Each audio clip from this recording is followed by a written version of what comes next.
Hey guys, I hope you're having a great day and welcome to the big show. Jeremy O'Neill and I have put together a great episode for you. It's called The 5 Unexpected Ways for You to Drive ROI in Your Service Department, and a couple of them are going to be a surprise. But before we get to that, I want to read the comp winners from last month, and I want to talk a little bit about the 40% net to gross club.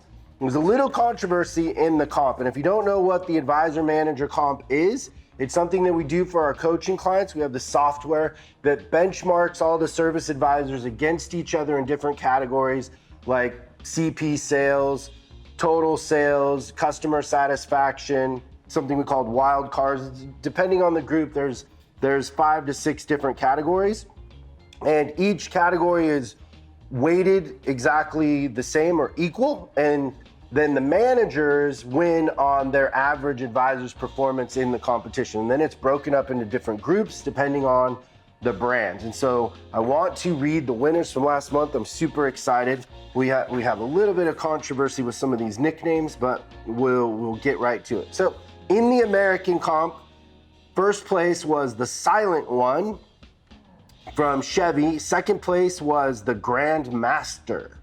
And for the advisors, first place in the American comp was Uncle Rich. Good job, Uncle Rich. And second place was Carlos Bows to Me. Third place was C. John. Fourth place was the Closer. And fifth place was the Old Guy. Great job, you guys. And in the Japanese comp, first place was Chief Grady. And second place was Al Capone.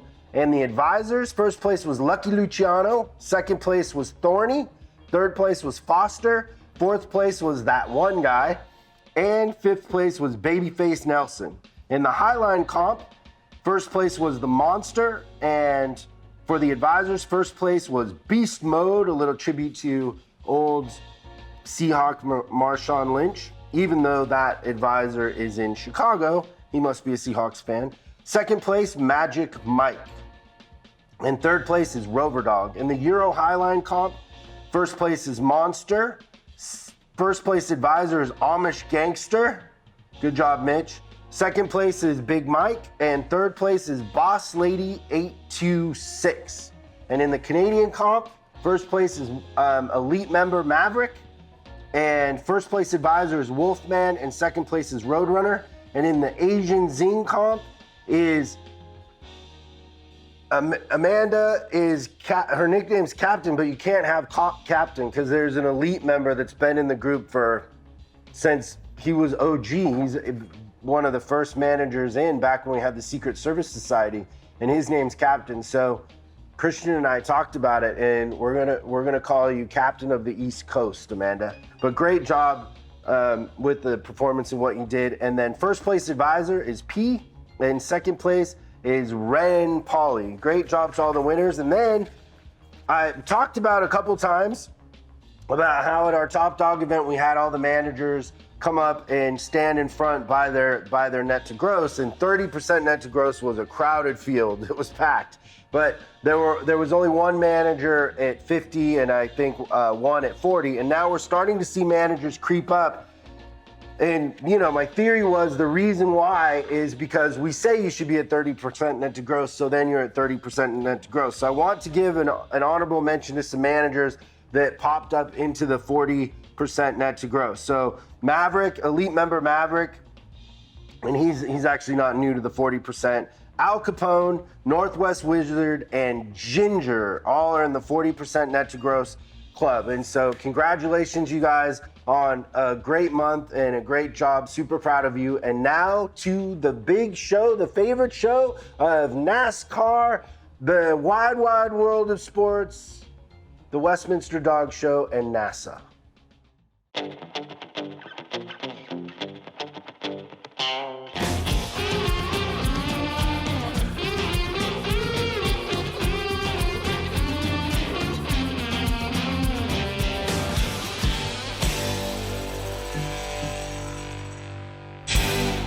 Welcome everybody to Service Drive Revolution.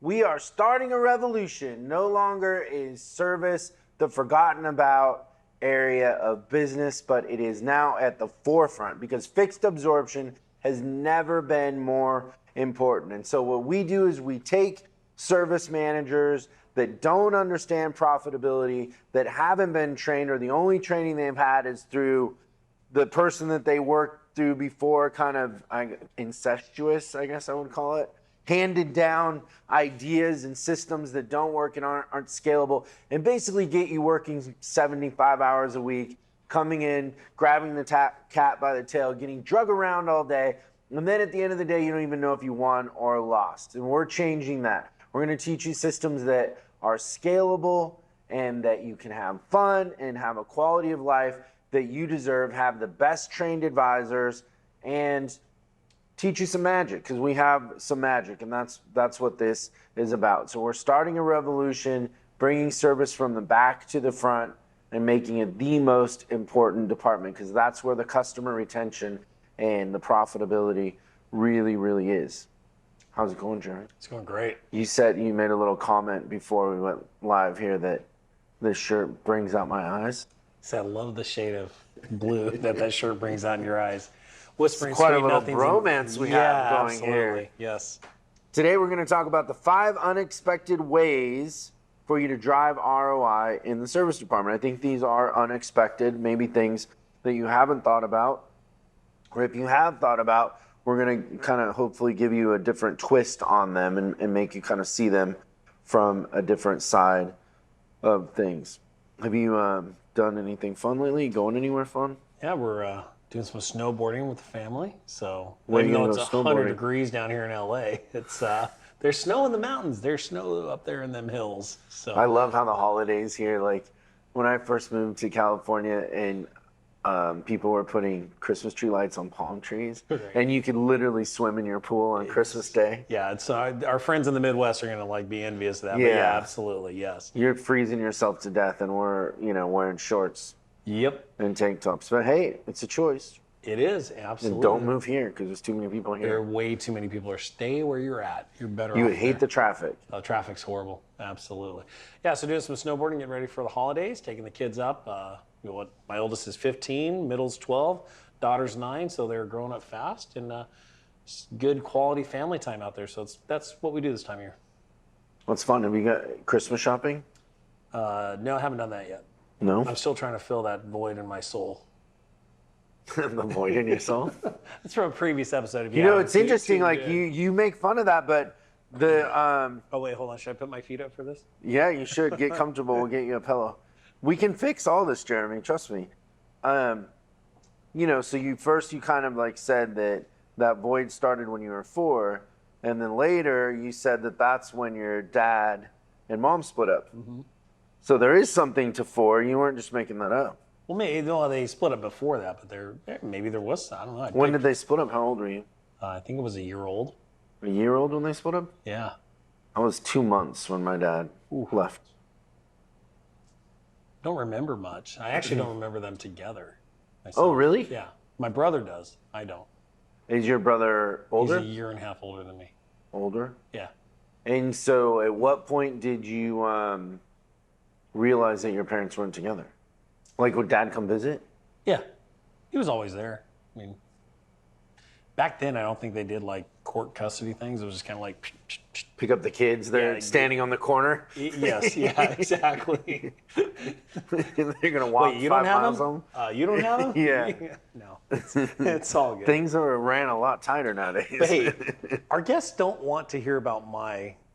Oh, they do though. No, they do. No, People are asking me all the time, what is wrong with Jeremy's soul? Wow, I had no idea you had that everywhere question. I go. People Wow. are like, you gotta help Jeremy because he has, he's doing, he's snowboarding. He needs to act his age, people say. No, I'm only 21. What are the chances that you break something snowboarding? You don't think about that. You just break it? It's just part. I mean, so what are the chances of you slipping on an oil slick in the garage and you break your elbow? The odds are the same. 0. 0. For those of you in the real world, it could happen. 0. Why? Because you're fully OSHA compliant and you have oil-resistant, I'm not on shoes. I'm not on the shop floor. It's good. Hey, snowboarding's fun though. I mean, it's a great way to get some fresh air. up in the mountains and spend quality time with your children. For me, what I love about it is the time on the chairlift, because we get to actually communicate without screens. So those are things that I look for, is how do I connect with my children in activities that don't require a screen or technology. What does your wife say about the void in your soul? What is her opinion on that? She's still trying to figure that out. Yeah, so what does she say? Well, I think the mystery of that is why she stayed married to me for 21 years. So, trying to fix you. Yeah. She's a fixer. Yeah. She wanted a big project. Either that or she's accepted it by now. So You think? How long have you been married? 21 years. Oh, yeah. She's going to correct me on that. I think it's only 20, so I'm in deep trouble if she watches When's this. your anniversary? I don't know. Come on. You don't know? Okay, Google. No. Siri, when's my anniversary? Right. It's August 22nd. Oh, you have a Google phone? Yeah, I do. I'm one of those. It's August 22nd. I know the day that we got married. I think it was 99. So we could do the math if we need to, but I don't know. It's there. Funny. It is. Let's talk about profit. The 5 unexpected ways to drive ROI in your service department. ROI is return on investment, everybody, in case that one escapes you. You haven't heard That's that term before? That's an important term as well. As service advisors, we talk about, customers are always asking, for discounts, or is that the best you can do? And when we're talking sales, I think we don't bring up ROI enough into the investment in their vehicle, right? Yeah. So ROI is huge. Like, taking care of your car is going to give you a good ROI. And, large tickets today are not that hard to sell because car prices are continually going up. This is the second year in a row that the new car payment average in the United States is over $500 a month. At $500 a month, that's a $6,000 repair bill paid off in 12 months. It's not a bad investment in your vehicle. So good ROI, we're going to get you a good return on investment. Do you know what ROL is? No, I don't. No? What, ROL? Yeah. No, what is that? I think so. When I had, I think it was Brian Benstock, when we had him on the show, he said ROL, return on learning. Ooh.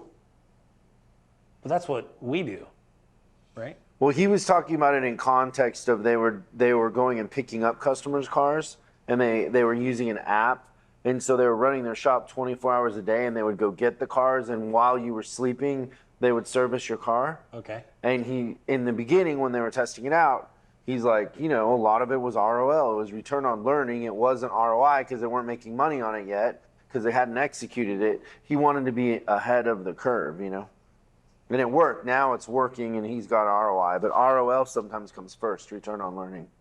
I think saying, right? It is. And I think that as we move forward with society and the shift that we're going to see, I think you should budget a certain percentage of your profits for ROL. So you can be ahead of that curve, right? No, totally. Yeah, that's what he did. That's and awesome. It's nobody else is thinking that way. So if you're thinking that way, it's going to give you a huge advantage over everybody else. So we were successful in getting you to Cracker Barrel. I think we'll be successful in getting you either on a mountain bike or a snowboard in the next 12 months. Any takers on that? I have a mountain bike actually. You do? In the warehouse, yeah. Do you ride it on the actual mountain trail or just paved streets of LA? You know what? So here's the true story is gonna be boring, and I apologize to everybody, but so I had a client in the Bay Area who lived out kind of by what is it called up there? Over the hill from San Francisco. Marin? Yeah, out there, but it wasn't Marin. It was like where Santana has his restaurant. What is it called? Something Creek? I don't know. Out there, like there's a mountain out there that everybody likes to mountain bike on. Mm-hmm. So when I would go up to visit this client, he was super into mountain bikes. So he owned a BMW dealership out there, and so I got a mountain bike that he helped me pick out. I got all the stuff, all the gear, and I would take it on the airplane for like $50. You can take an oversized bag. So I had a flight case for it. Oh my gosh. You just take off the front wheel, and I would, he tricked it out, suspension, the whole thing. And we would go riding, but the last 2 times I went riding with him, I had ticks on me. And so we'd do a tick check, and I had ticks. And once again, the fun of riding with him, just like you're crazy drifting or jumping out of a perfectly good airplane, the math didn't work for me. Like getting Lyme disease from a tick, and the hour or hour and a half that we would mountain bike, the math didn't work. I didn't care for mountain biking as much as I didn't want to get Lyme disease. I would completely agree with you on that. Absolutely. Which is why. So I have a mountain bike, but I don't ride it. There's no chance you'll get me on a snowboard. I've done that. I didn't like it. Okay. I spent the whole time on my butt with little 7-year-old kids going Just by, shredding. like just cutting. Yeah. Absolutely. I'm too old for that. I don't need that. So ticks like water. Luckily in Southern California, we import all of our water, so we don't get a lot of ticks where we ride out there. So maybe we'll get you up to Snow Summit this upcoming summer. Oh, up there in the Bay Area, there were a lot of them. A lot of ticks, yes, absolutely. And then the other thing about mountain biking is I'd break my chain a lot. Really? Yeah, and so then you're out there like fixing the chain or you get a flat tire. It's kind of a pain in the ass. There's probably a reason you were breaking your chain. I'm kind of bougie with that stuff. Is like I'd want somebody there to fix that for me. Like, Well, you know I what want they to have go now? riding with like a bike mechanic. You know what they have now? The e-bikes are like all the rage right now, right? So it's like That's cheating, though. I totally agree with that. My son and I absolutely cannot stand e-bikes, and we think we should ban them from all trails everywhere. Like, what's the point? It's almost like a motorcycle, right? So that's you got. So were you just suggesting that I get one, even though you want them banned? Yeah, so then I could ban you from something. That would be really cool. Yeah. No. No, I think that's funny downtown LA, like people on the scooters and the electric bikes. It's funny. I don't know. Number 1, Here we go. 5 unexpected ways for you to drive ROI in your service department. The first one is stop chasing gross and start chasing profits. So you have been lied to in our industry that gross is how you get fixed absorption. And I have a video up on chriscollinsinc.com. If you go to chriscollinsinc.com and wait for like 30 seconds, there'll be a pop-up. Opt into that, and I'll send you a video explaining why fixed absorption is a house of cards. But for you to understand it right now is most of the time what happens is you're chasing gross, and to chase gross, you chase traffic. And to chase traffic, you discount. And so you end up making less per hour of labor that you sell. And the secret is to understand how much profit you make for every hour of labor you sell, not to just have gross. And I speak to 20 group meetings and groups all the time, and most of the time, their gross will be up a little bit and their expenses will be up more. Like the last group I spoke to, their gross was up 3% for this year and their expenses were up 15%.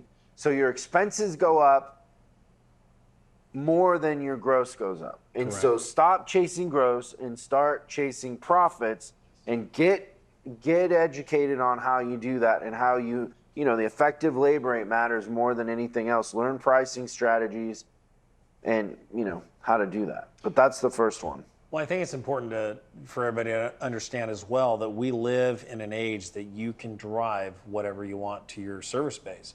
So, for instance, last weekend, I made a comment in one of my classes that I don't do 3 o'clock oil changes. Just my shop's not set up for that, right? So for me to staff to do 3 p.m. oil changes doesn't work for us. It's not my business model. We're a repair shop. And so what I want is a broken car. I'd rather a customer come in at 3 p.m. with a check engine light on that they want to resolve rather than an oil change. Now, you can yell at me all you want about, well, Jeremy doesn't do oil changes at 3 o'clock. Well, it just doesn't work for me. It might work for your business, but for me to staff that, the numbers just didn't work, right? To have the space and take bay capability out when I can make 10 times the amount of money that during that 1 hour doing a repair versus an oil change. So I think a lot of people don't, whether it's a dealership or independent, I think a lot of times we're just looking at the car count game, right? We need so many cars. Well, what kind of cars do you want? What's the demographic of the car that you want? What years are your sweet spot? What repairs are your sweet spot? For instance, if you work on BMWs, doing the bushings and the suspension on that is probably a really profitable job. Well, how do you identify how to get that job in and duplicate it more, right? So yeah, stop chasing the gross and start chasing profits. Find the profitable jobs, find the profitable cars, and target market those and get those in. Because we have the technology to do it these days, right? Yeah, now I would say, so you're saying that from the independent shop side of things, because in a dealership, I think if somebody wanted to come in at 3 o'clock for an oil change, we would have the resources, and that's something that we should do. I think it's a little different business model, if that makes sense. I also think it's important for independent shops to know their lane.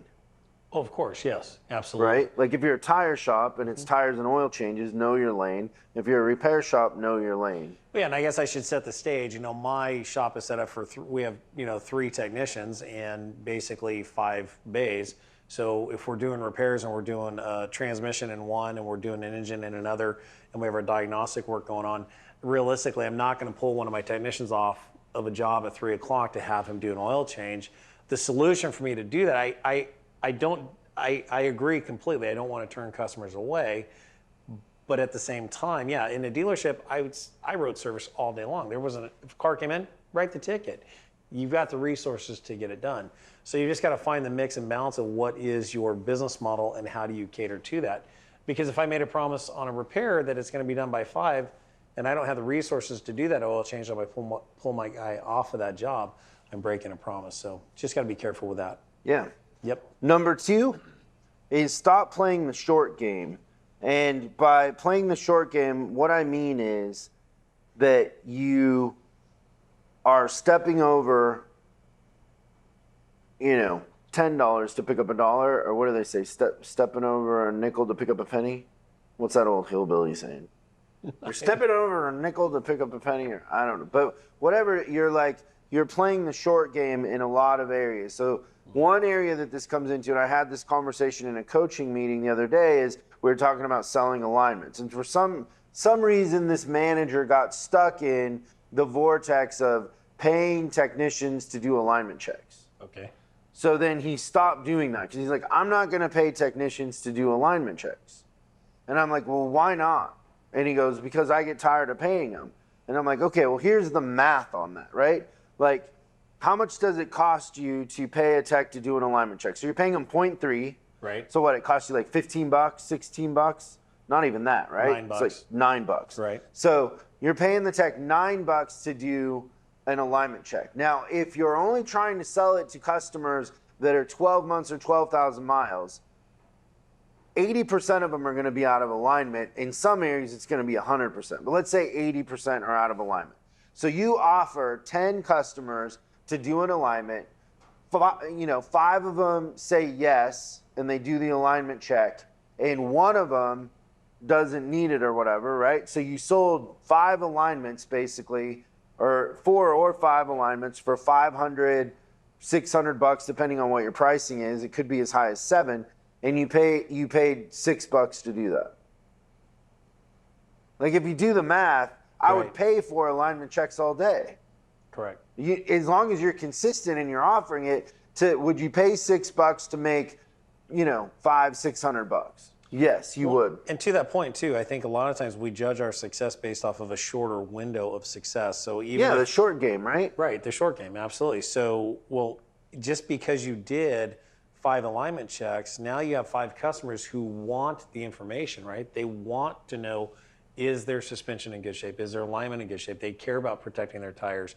And if they do have these control arm bushings or things that are starting to wear, guess what might come back within 12 months? Now you could have a $2,000 strut job, control arm job, undercar work that comes back, but because you're so short-sighted on that short game, you're not seeing the actual ROI on it. So another one, same sort of conversation, right? So competitive market in Massachusetts, in the Boston area, it was a Subaru store, and we were talking about how to get more traffic. And when there was this recall out for something, they were sending cars 3 hours away. They were sending porters to pick up the car because the recall paid like $1,000. Okay. Now the average ticket is $1,200 in the shop, but they're no longer picking up cars because the recall's over.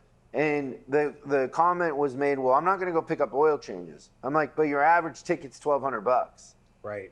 Like, so you pick up the car a couple times, but if your average ticket is $1,200, right, you're going to win some, you're going to lose some, but you're winning more than you're losing. Right. And so we just get caught up in this weird thing where we're managing expenses so tight that we don't see the trees for the forest and we're not really doing the math. So, part of not playing the short game is actually, why don't you do the math on some of these things before you decide you won't do them? Because I know in a lot of different departments, I'll go pick up cars 3 hours away. I'll have a whole team of porters that pick up cars.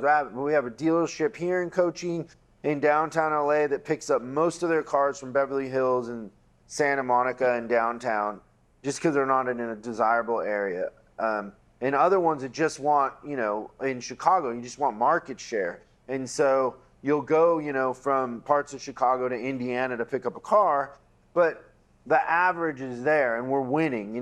Like for example, in a Land Rover store, we have 5 hours a ticket. We want the traffic, right? And so a lot of times we're chasing discounts. And really, if you just had a team of porters and you went and picked up the cars and made it super easy for customers, you would end up winning in the end. Now you got to be consistent with the inspections and offering maintenance when they need it and all that to get that average up. But, Brian Benstock has proved, and if you haven't listened to that episode, go back and listen to it, but he's proven, and since then his numbers have gotten better. Since we did that episode, he's proven that going on the attack and playing offense is way better than playing defense. And so do the math. Absolutely. Playing defensively. I have that down here in our notes. That's a great thought. Peter Drucker, one of the world's brightest management minds, says that the principal purpose of business is to create a customer. And that's more long-term thinking, not necessarily to create a profit at that time, but to create a customer. And I think that's what Apple's done really well, is they've identified their client base and they create customers that want their product. And they just came out with the new 16-inch MacBook Pro. So Apple knows how to cater to their client base and deliver profits for the company. But I think they have a long-term view on it. So I think that's I think it's interesting. Like I've seen a Tim Cook interview where he's like, we don't care if people upgrade. We just want them to stay in the ecosystem. Mm-hmm. They just want you in the App Store. Right. Absolutely. That's where they want you because they're profits. Mm-hmm. They're a services company now. Right. And that's how they see themselves. So that's where they want you. Now, another example of playing the short game is in hiring advisors. So a lot of times, I would say 80% of the time, we go to coach somebody or fix the service department, you got to add advisors. If you don't have one more advisor than you think you need, and you can't write a pay plan for advisors that makes it work and is the right percentage of gross, and you don't understand that, then you're never going to get the additional people that are trying to come in. You're never going to get those walk-ins, the phone calls. If you don't have one more advisor than you think you need, you're not going to exceed customers' expectations. If you think that advisors can write 20 ROs a day and they're gonna give more to the customers and spend more time and pet the dog and connect, you're playing the short game. You're crazy. It isn't gonna happen. You want advisors writing closer to 10 so they can take walk-ins and they'll answer the phone and they have time to call people and sell work and that sort of thing. And so, they get this mindset where, we can't add another advisor, but advisors should be a cost of sale if you do the pay plan right. They're paying for themselves. Yeah, I think, I'm sitting here as an advisor. I'm going, wait a second, you're going to add another person? That's going to take away from my opportunity. But I've been that advisor that wrote 30 cars a day and you're juggling all the balls. And realistically, you're going to have better quality of life. You're going to sell more per customer. And, once if you're hooked on the heroin of the RO count and you think you got to write 20, 25 a day, you're missing a lot of opportunities slipping through your fingers. Absolutely. I think with the race to the bottom in most industries with pricing, especially for dealerships, there really isn't competition in the service department. I mean, dealerships are the authority. They've got the factory trained technicians. They've got all that. So if you deliver a better product and a better service experience, your pricing becomes irrelevant. Look what Disney does, right? So one of the captions I put in some of our workbooks is learn to deliver such an amazing service experience that your pricing becomes irrelevant. And Disney raises their prices every single year. Baby, what do you pay for your annual pass at Disney? What is this scam? Right. Yeah. And then what was the down, like the general? Yeah, so they get you monthly. Yes. So it's $200 a month. So that's what, $1,400 a year. It goes up every. When we took the elite group there, in your sister's mother-in-law, who was a vice president there, walked us through. And one of the things that we learned that is everybody in Southern California that has that pass they couldn't handle it. Right. Because, I don't know, it's something like 1 million people have it or something, and they can only take 200,000 a day or something. It's crazy. And they know their numbers. Yeah. And they adjust them like crazy. And those numbers are wrong, but the numbers are crazy, right? They are. And so... So to your point with that, adding that extra advisor could be raising the service experience that you deliver to your customers, but you can also then charge premium pricing for it as well. Yeah, so they know that, just like I was saying an episode ago, like I need to raise my price for speaking because I'm getting too many speaking gigs. So Disney knows that there's a lot of room there to move the price because they're still selling more than their capacity. Absolutely. They're still oversold on it. Right. So you can keep raising the price, right? So there's way more elasticity when you understand a pricing strategy, how to create a customer experience, and the psychology of getting customers to spend more money. It's pretty easy to understand. So I think that's one that I see, and I don't know if you see it a lot. Is just people play the short game. They don't do the math. They don't really have a system, and they're running so tight that they're missing so much opportunity. Right. They're not executing, and they're running so tight that they start failing in other areas too because they have no resources. Yeah, and then when you start to play defensively, you take your eyes and your focus off of where you want to go, and then you inevitably will attract that defensive thing that you're trying to avoid, which is a pullback in sales or a pullback in profit. So we always have to be focused on where we want to go and play offensively, make it happen. Number 3 kind of comes in 2 parts, and I'd kind of be curious your thought on this. But the first part is you want to start remembering that customers want to buy an experience. They want experience more than they want anything, right? And so the car doctor service clinic that we do is an experience. So having the customers come in the shop, meet the technicians put the cars in the air and they inspect them, is an amazing way to get customers in that are, let's say you take your customer list and it's all on Honey Chop the list, right? So let's say you say that the customers haven't been in 6 months and they're out of warranty if it's a dealership. If it's an independent, not out of warranty because they usually probably are anyways. And so they haven't been in 6 months, they're out of warranty, and you send all those customers an invitation to an event with, a handwritten letter, door prizes, all the stuff we teach you in the car doctor course to do, and get the customers in, have them meet the technician, put the car in the air, and do a visual inspection with them there. Most of the time, I think our record for one of those is we did 120,000 in sales that day. It's crazy. And then whenever we do them, about 120 will come back. Whatever you do that day, double will come back in the next couple months. Wow. And so that's a great way to drive ROI, is to create an experience, right? And those clinics end up being an excuse for you to have other vendors there to give away free details or free, car wax or, rental car coupons, whatever it is, wine tasting.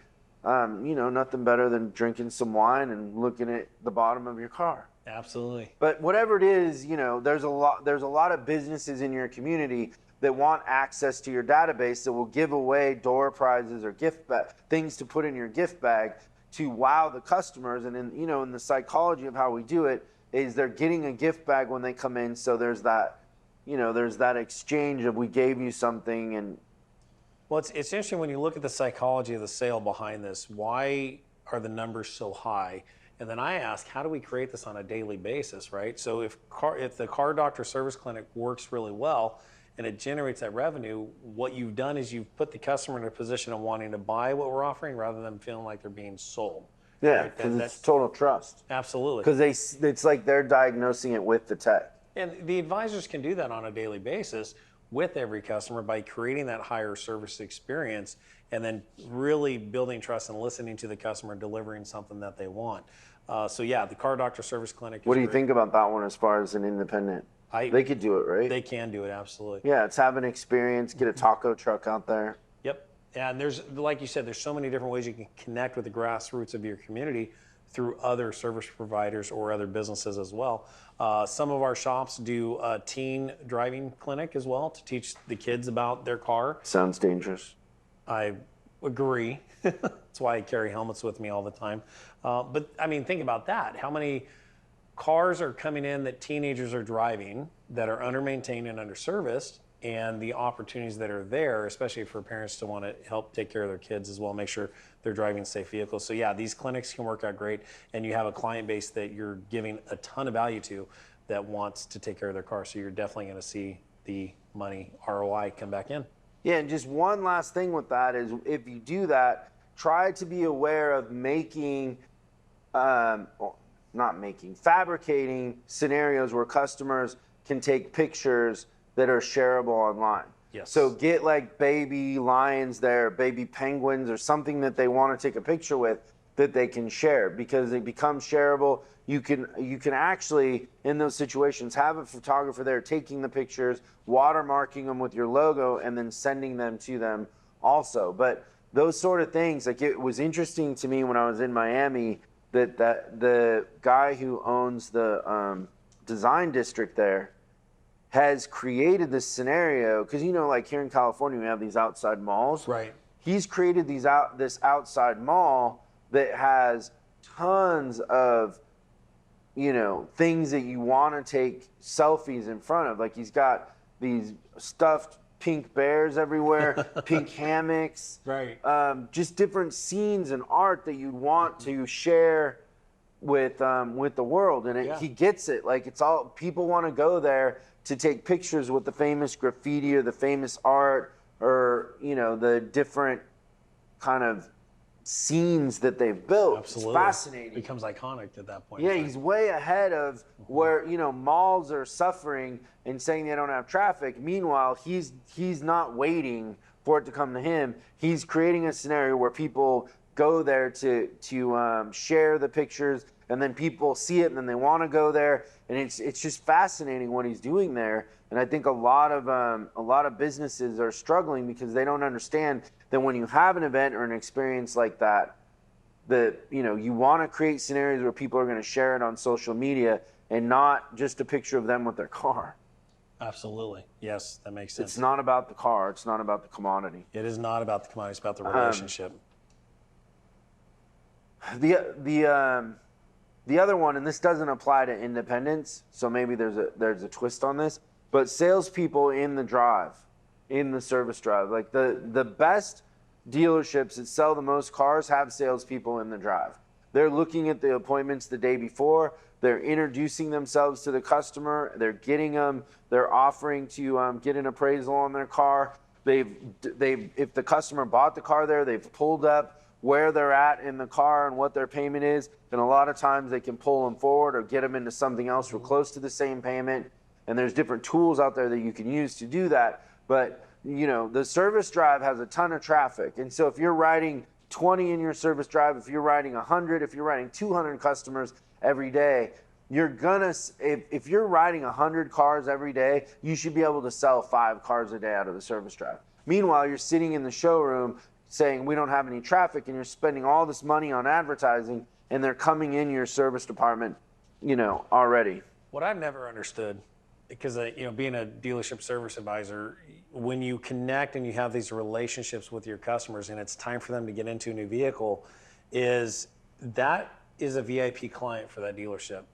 And why wouldn't you have a program to incentivize that customer to buy from you? And I remember one of the first dealerships I'd worked at, I stopped sending my customers over to sales because the customer would come back all pissed off. And because they were trying to, rake them over the coals and sell them the biggest deal they possibly could. And right, wrong, or indifferent, I think if the customers are loyal to your dealership, create a program for them where the advisor can actually kind of get the deal kind of started if you're not going to put salespeople in the service drive. But that customer should be treated like a VIP and be treated right.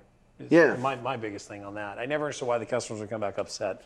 Like, hey, they're our customer. Let's take care of them, right? You know what? So when I was an advisor, I was kind of turning a lot of cars over to sales. The same thing. I would lose the deal. Right. So they wouldn't buy a car, and they would tow their car out and go somewhere else and it's a double buy a car. right Yeah, because there. our sales department sucks so bad. So the GSM made a deal with me he's kind of the GSM / general manager, made a deal with me that I could sell cars. So I started selling cars from the drive and on the weekends. But the problem was I don't know, it was like the 2 weeks in and I was leading the board. You're like the number And so one, they said you can't sell cars anymore. Yeah. But there's something but there, there's a right? lesson there that you can sell a lot. Like service advisors, if they pet the dog and they have trust, my customers wouldn't do anything without my input. Right. Should I buy that new whatever? And are you seeing problems with it? Like I just had that kind of rapport with my customers, so I definitely could direct them. Yeah, and I think for the independent shop owners, I think the metaphor of having a salesperson at your service counter, I think is interesting. Because think about this, for my shop, if you brought me your vehicle and then it's time for you to get another vehicle, I might lose you as a customer for a certain period of time. If you buy a new vehicle, maybe you go to the dealership for service. But what I want to do is enroll myself in the process of you finding your next ride. What are you going to do with this vehicle? Because there could be an income opportunity for the shop with the disposal of the vehicle. Are you going to trade it in? Are you going to sell it to a private party? Or are you going to give it to a family member? So that's realistically the life cycle of an independent repair shop. Is we have to enroll ourselves in helping that customer protect the car, keep it going, and then look at the resale value on it when it's time for that car to find a new home. What are you going to do? And for the independent repair shop owner, it's important that your business is set up that your relationship doesn't end at that moment when they get the next vehicle, that we have a relationship beyond that. So that's an interesting way to look at it. Yeah. No, you can sell a ton of cars if you're on that. And then the last one, and this kind of extra credit, is invest in your people. Like, I don't know how many advisors DM me and they're like, I need training, but my boss won't buy it. He's so cheap. Like, I can't imagine that for, I don't know what it is. Is it $8 a day for our online training? For $8 a day, you can't train your techs, yourself, your advisors, and all of the people that interact with customers on customer service. It's crazy. Like, first of all, train yourself. Like, you wouldn't invest $8 a day in yourself. Correct. Yes. We really want to start a revolution, and we want to help. And so we've priced things so you can afford them. Mm-hmm. The value is huge, and maybe we don't do a good enough job portraying what the value is, but $8 a day not to train your advisors. I don't care who you are. You can figure out. Cut back on floor mats. Well, but the advisors too, invest in yourself. You're right. I remember when I was 19, I went to a class and I went to the back and I said, I want to buy this. And the guy said, I'm not going to sell it to you. I said, why? Well, your dad already has it. I said, this isn't for my dad. This is for me. I'm building my own library, right? Because I took an interest in my own career. And I would encourage you too, if you're an advisor, brew your own coffee. Don't go to Starbucks every day. Invest your money instead of in Starbucks, growing their profits, grow your own profits and invest in yourself. It's so worth it. If you're an advisor, being a service advisor isn't the end of the road for you. Maybe you have career aspirations to own your own facility, own your own business, go into service management. There's so many opportunities in this business, right? That the more you invest in yourself, the more you're going to get back out of it. So invest early and invest often. What's funny is, and this is one thing that I really respect about you, because we're very similar in this, is like we both give away really good stuff.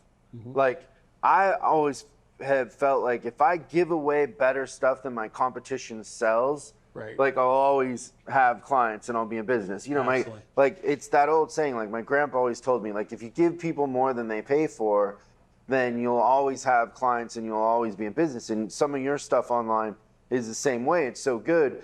But it's funny, like advisors will say, we're watching all your free stuff and it's great and it's helped us. And like I did this and I learned that and whatever. And I really want the training. And I don't know how, should we price our training so individual advisors can buy it? Maybe we should, because I get a lot of those DMs. It's funny. Yeah. But come on, invest in your people, return on learning. They did it for a year. I mean, if they did the training for a year and their skills were that much better and they captured their customers, they'd have the start of their trust fund. Oh, it's huge. Right? The ROI on, it's easy. We were doing the math. It's easy even in our coaching. The clients that have a coach come out every month, their ROI is bigger than somebody who has a coach come out once a year. Right. It's just, if you want to get serious about performance, you're going to have a coach. If I want to get serious about, weightlifting or boxing or whatever it is, I have a coach. And so, you need a coach. It's funny to me, but Pete Carroll's on the sidelines of every game at the Seahawks, right? He doesn't just coach one game and let the team do the rest. No, of course not. And Pete Carroll has tons of speakers come in too. Absolutely. Constantly to keep it fresh. So that's the top 5 unexpected ways for you to drive ROI in your service department. I hope that sparked some ideas and gave you something that you can go implement. Like I said, I think we give away better content for free than most people charge for. So imagine what's behind the membership wall, right? What's behind the wall. Absolutely. So, thank you so much. That's it for me and for Jeremy. We hope that you have a great week. And we'll see Chris on a mountain bike real soon. I'll get a GoPro video of that. No? See you real soon. Thanks, everybody. Bye. Bye.